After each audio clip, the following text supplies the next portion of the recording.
This is a part 7 recording of operator overloading topic where I will talk about overloading of typecasting operation. Typecasting means converting type of an object to a different type. For example, if I have a user defined type called student and I have an object of that user defined type or student type, I may need to cast the student type object to say integer type or to floating point type or to boolean type. We focus on this kind of casting in this recording. Let me start off with this code. First let me explain this code. We have a class max with the data members max, capacity and size, where the capacity is going to be 32 and size will hold the number of elements of this array that is currently being used. We have a default constructor to set size to 0 and capacity to cap, which is the value 32. We have a custom constructor which receives a floating point type max array and its size, and it says capacity to cap 32, and it does the validation of the incoming data. If it is okay, it is valid, then it copies the data. Otherwise it will set to the default state, set the object to default state by setting size equals 0. We have a display function which actually, if size is positive, it will display the max in a row, otherwise it will display this text invalid object. In the main function I have a max array with 3 max in it, max 2 array with 2 max in it, and this statement actually creates one object called max1 by passing this arguments to it by invoking the custom constructor. This will create a max2 object, mks2 object by passing this data, and we have this mks3 object. I may not need this right now, just remove this. And this statements will actually invoke this display function through this object. First I want to make sure that we don't have problem with this code before I start talking the actually casting overloading things. So let me switch to the terminal and do the compilation and linking and execution. So we have these 2 marks displayed in 2 rows, marks of 2 objects. That means it is working. We don't have problem at this point. Let me go ahead and start talking about the um, the casting operation.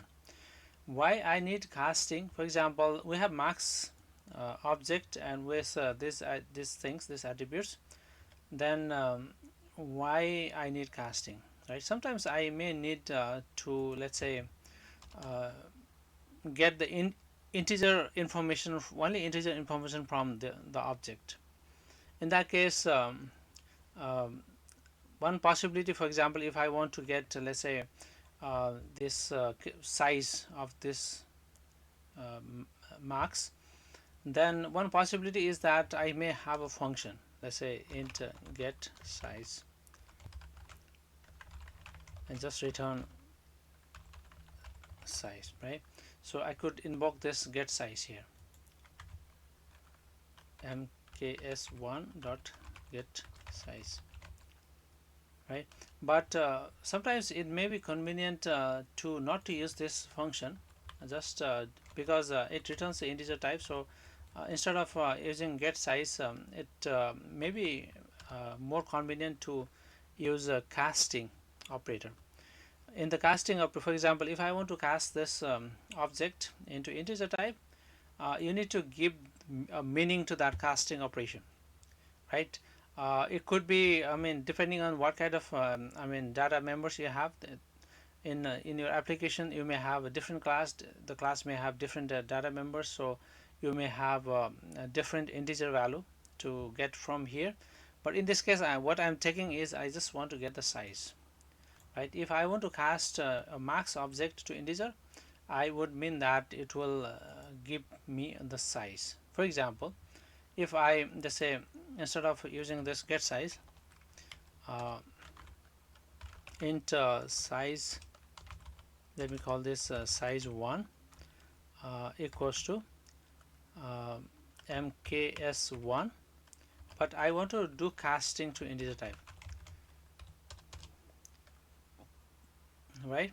So similarly, I want to get int size 2 int mks2.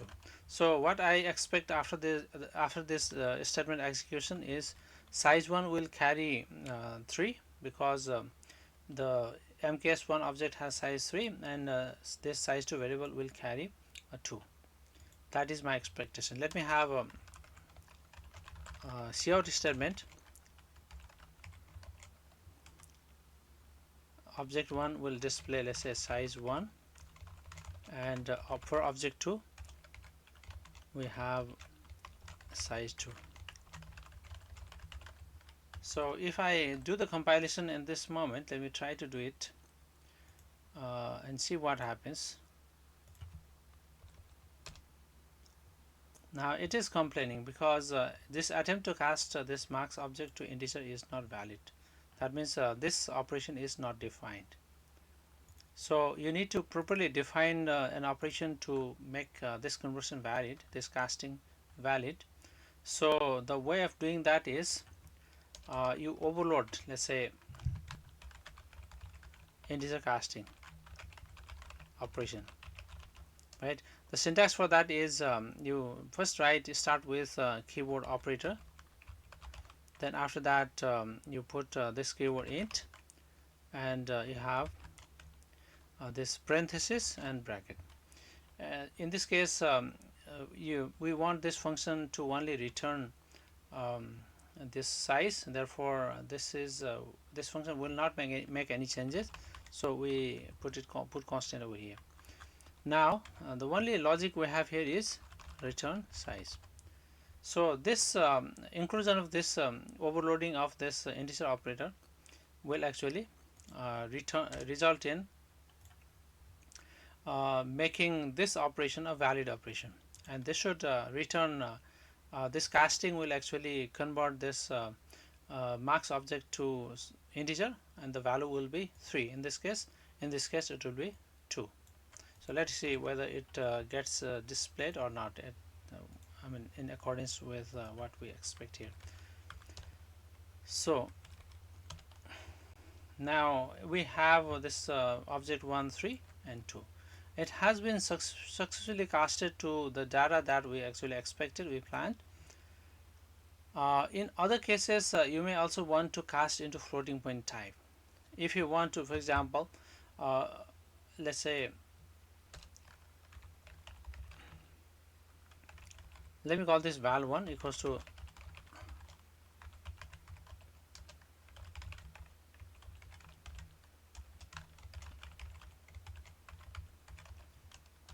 let me also have a statement to just do something display per object 1. It is, let's say, val1,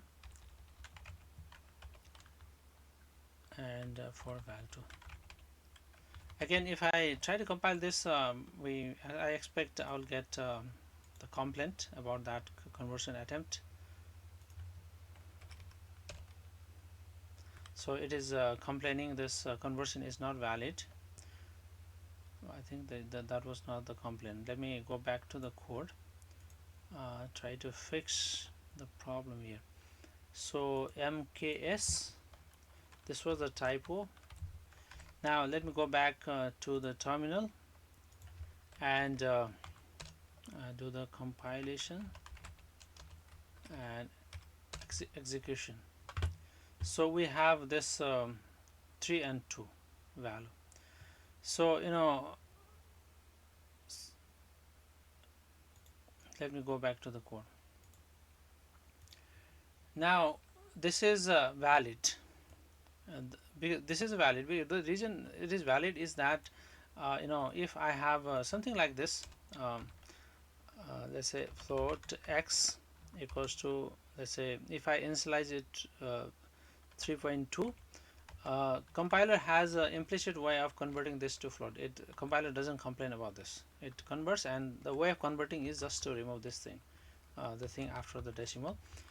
So here also, when we are expecting float, it will go ahead and try to get integer and convert that integer into float. That is what happens. But if I, for example, if I don't have this integer conversion,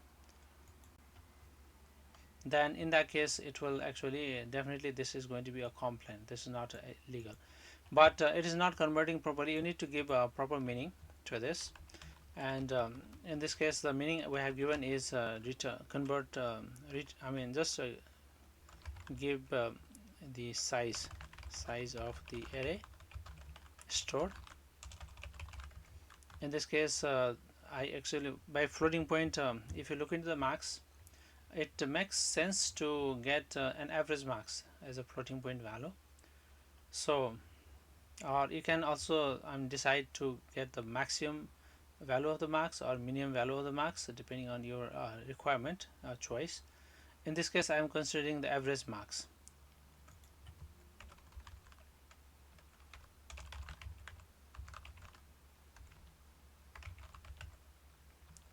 right? So for that, let me change this the name of the variable average marks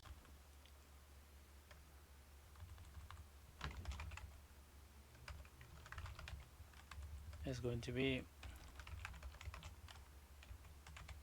average marks 1, and here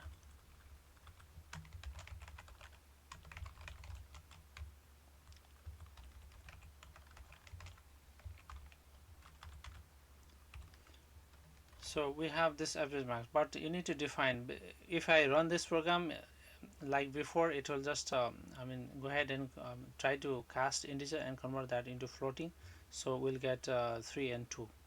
But we need to define to get the correct average value. So float casting. So syntax is pretty much similar. Operator keyword float.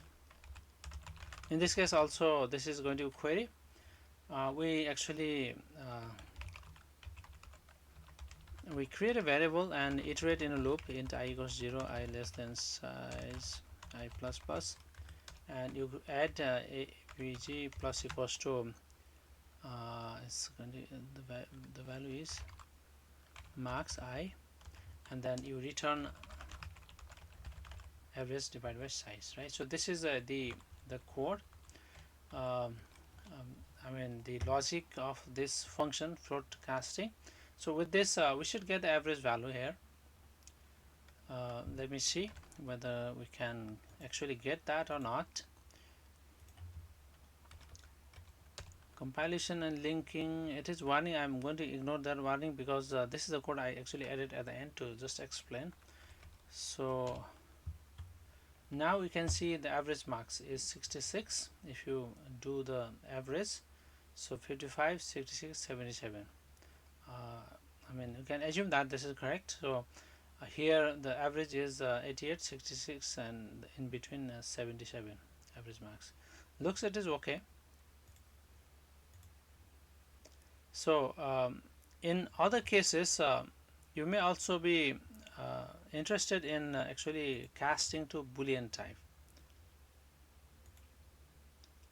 So here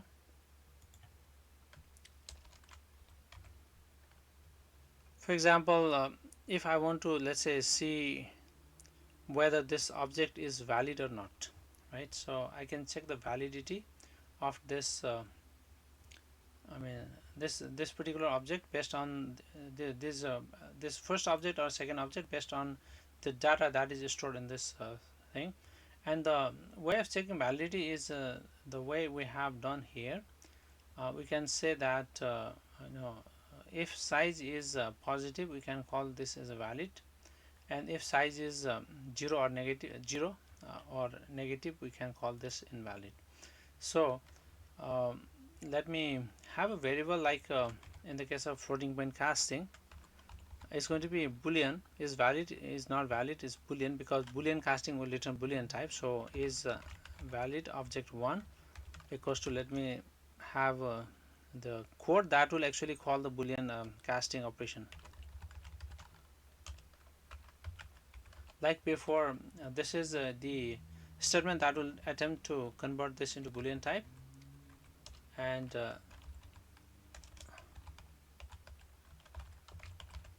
true. In both cases, these are going to be valid, objects, because they have size equals to, both have either 3 and 2. But let me create one invalid object, like in this case mks3. So this is the object which will be created by invoking the default constructor, which has size equals to 0. Therefore this will actually create an object that is not I mean uh, that we can use, whose data we cannot use, right? So let me have another variable for that object, is valid3 equals to bool mks3. So now we can display this. Let me just copy and paste object 1.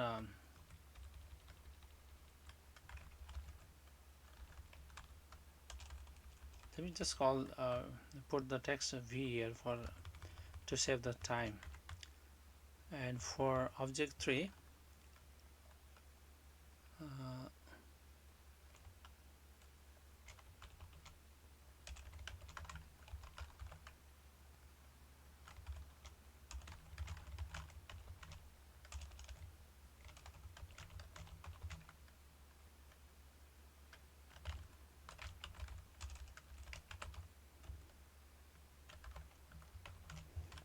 so this is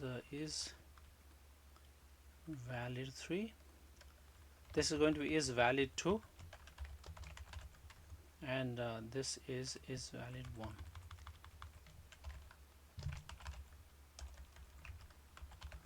Just let me put these things in two multiple lines.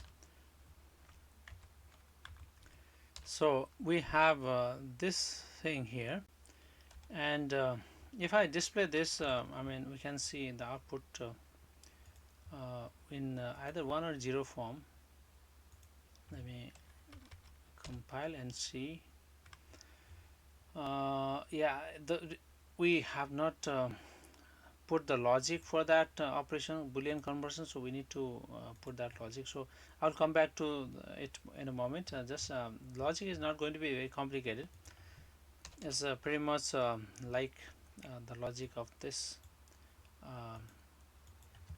function operator bool, and return, let's say, size greater than 0. So if size is positive, it will return true, otherwise it will return false. Okay,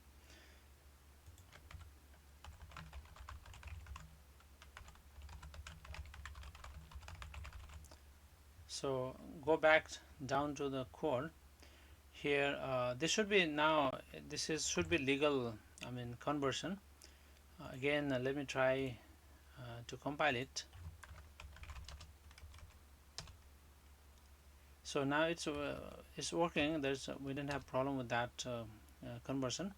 Now we can see this object 1 0 0, right? So 1 means it is true, true and false. But if you want to actually display in the boolean format in the form of true, false, false, in that case you can use one of the things that I have discussed in one of the previous recording, a function that comes with, let's say, cout. If you have watched previous recording, I'm sure you know that this I talked about this function setf to set the flag, and by setting this flag std ios is called bool alpha. So if you set this flag, it will be set to display in the boolean format.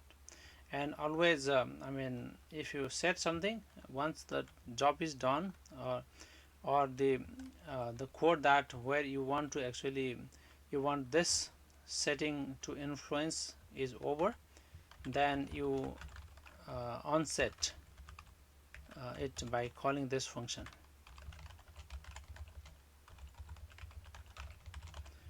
right? So let us go back to the terminal, compilation, and execution. So you can see true, true, and false in the boolean way. So now back to the code. Why we need to convert into this boolean type? Uh, the reason is that sometimes, if you want to, for example, if I, let's say, m mk mks1 dot display function, mks1 dot 2 dot display function, mk3 dot display. So if I run this code, the output I will see will not be okay. So I don't want to see this invalid object. So if you are in a situation where you only want to use object when it is valid, otherwise if you don't want to use, then you can put this in if statement. If mks1, you can just do like this, or if mks2 you display, and if mks3 you display. Or you can also have a complete expression. This is let's say equals to true, right? Or you can just put like this. So it will actually try to convert into the boolean type. In this case also it will try to convert into the boolean type. So back to the terminal, compilation and linking. Again, I have a typo there. mk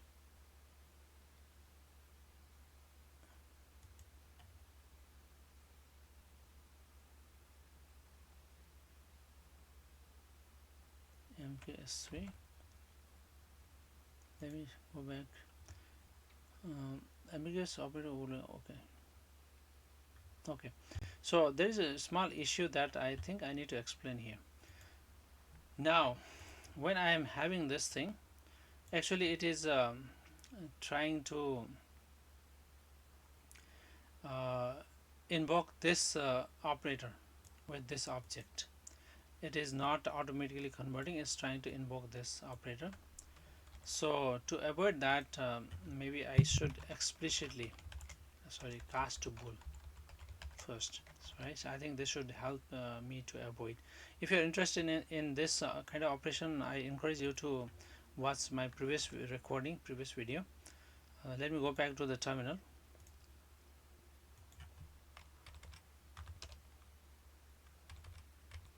Now it's okay. Now we have the first object must display, second object displayed, third is not displayed, right? That the reason is that we have the code that actually checks whether the object has a valid data or not. In this case, the object doesn't have valid data, therefore you don't display it. And finally, you can also use that this operation. In this case, for example, it just returns the result of evaluation this expression, so we are using that result. So instead of using this if statement to actually see whether it has a valid data, you can also do something like this. So this is a current object, and it will try to actually cast into the boolean type. So it will automatically invoke this function, and it will do its job operation. So this is all I have to discuss on this topic. Thank you for watching this video.